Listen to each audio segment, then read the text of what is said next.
एक रोज भोलेनाथ कैलाश पर्वत से पृथ्वी की ओर जाने लगे तो उन्हें देखकर माँ पार्वती जी बोली, भोलेनाथ आप कहाँ जा रहे हैं? भोलेनाथ बोले, मैं पृथ्वी भ्रमण करने जा रहा हूँ। पार्वती जी ने कहा, मैं भी आपके साथ चलूंगी। शिव जी बोले, लेकिन देवी आप चलकर क्या करेंगे? वो मैं नहीं जानती, बस मुझे भी आपके साथ जाना है। देवी पार्वती नहीं मानी और वो भी उनके साथ चली गईं। घूमते घूमते पार्वती जी को भूख लगने लगी। वो महादेव जी से बोली, महादेव मुझे भूख लगी है, मुझे खीर खांड का भोजन करना है। यह सुनकर वो थोड़ा आगे आए। उन दोनों ने आम इंसान का भेष ले लिया। शिव जी ने एक बड़े से घर का दरवाजा खटखटाया, जहाँ से एक सेठानी बाहर निकली और कहती है, कहिए क्या चाहिए?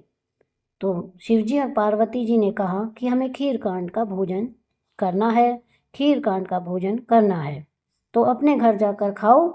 उसने कहा सेठानी ने, मेरे यहाँ क्यों मांगने चले आए? यहाँ क्या मैंने कोई भंडारा खोला हुआ है? यह कहकर सेठानी ने दरवाजा बंद कर लिया। अब कुछ आगे चलकर उन्हें एक गरीब बुढ़िया मिली। उसने पूछा, बताइए महाराज आपको क्या चाहिए?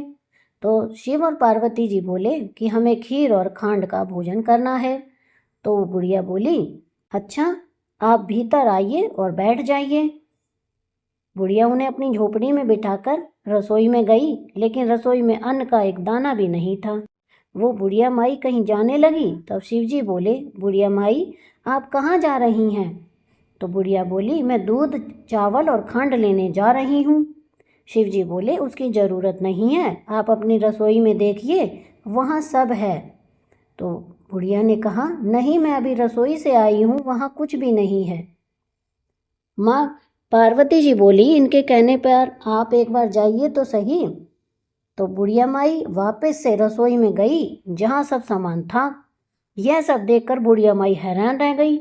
उसने झट से खीर बनाई और महादेव और पार्वती माता को खाने को दी। कुछ देर बाद वह दोनों हाथों से जब शिवजी और पार्वती जाने लगे तो बुढ़िया माई बोली, महाराज ये बची हुई खीर का मैं क्या करूँगी? मेरे घर में तो कोई नहीं है, उसे खाने वाला भी कोई नहीं है, मैंने जितनी खीर खानी थी खा ली। यह सुनकर महादेव जी बोले, माई अपनी आंखें बंद करो। बुढ़िया माई ने आंखें बंद कर लीं। कुछ देर बाद अब अपनी आंखें खोलो। तो जैसे बुढ़िया माई ने आंखें खोली, अंदर से उसका बेटा बहू पोते पोती थे, उन्हें वो सामने आ गए। यह देखकर वह बड़ी खुश हुई, लेकिन फिर उदास होकर बोली, महाराज मेरा घर तो एक छोटी सी झोपड़ी है, फिर मैं अपने परिवार को कहाँ रखूँगी? तब महादेव जी ने जाते जाते उस झोपड़ी को एक लात मारी और वह झोपड़ी बड़े महल में बदल गई। यह देख बुढ़िया माई हैरान रह गई। वो बोली कि आप कौन हैं? आप और यह सब चमत्कार, आप जरूर कोई दिव्य शक्ति हैं, मुझे दर्शन दो प्रभु।